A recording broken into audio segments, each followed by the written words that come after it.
अगर इस देश से धर्म को अलग कर दिया जाए तो देश के वास्तविक मुद्दों को सुना जा सकता है, लेकिन ऐसा होता नहीं है। क्योंकि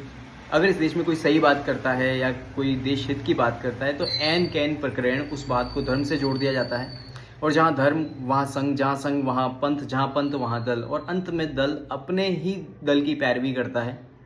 मतलब अपने ही लोगों की सुनता है। और अपने जो कुछ आसपास जो जिसको कह सकते हैं जाति समाज में जिसमें हमारा देश बटा हुआ है, तो बस वो उन्हीं लोगों की बेनिफिट्स के लिए बात करता है। लेकिन एक चीज़ याद रखिएगा कि धर्म की आड़ लेने वाले लोगों का वास्तविक धर्म केवल और केवल व्यापार होता है, जिससे वो पैसा बनाते हैं। तो इस चीज़ को समझने की कोशिश करिएगा कि अगर जब लोग इस चीज़ से बाहर निकल जाते हैं, मतलब ये धर्म वगैरह इनसे ऊपर उठ के जब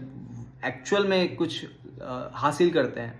तो वो उन लोगों की कैटेगरी में शामिल हो जाते हैं जो बाकी लोगों को कंट्रोल करते हैं, और उन्हें कहते हैं इलीट क्लास।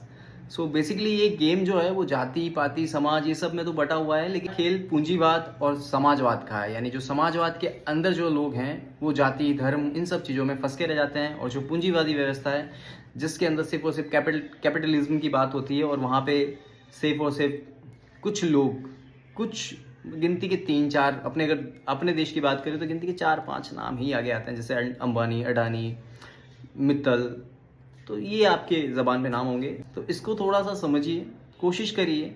कि जाति व्यवस्था, ये समाज व्यवस्था, इनसे बाहर निकलिए। क्योंकि जब आप इनसे बाहर निकलोगे तभी आप एक्चुअल में समाजवाद की बात कर पाओगे। वरना जब आप इस लूप में फंसे हो, समाजवाद, जाति व्यवस्था, समाज, अगर इस लूप में अगर आप फंसे हो तो फिर ये आप समाजवाद जातिवाद नहीं करो, ये फिर आप ये लड़ाई जो है वो पूंजीवाद और समाजवाद के बीच की है। तो थोड़ा इसको समझिए, कोशिश करिए कि हमारा देश जो है वो इन चीज़ों से बाहर निकले, हम इस जाति समाज से बाहर निकल के कुछ बात कर सकें, जिससे देश आगे बढ़े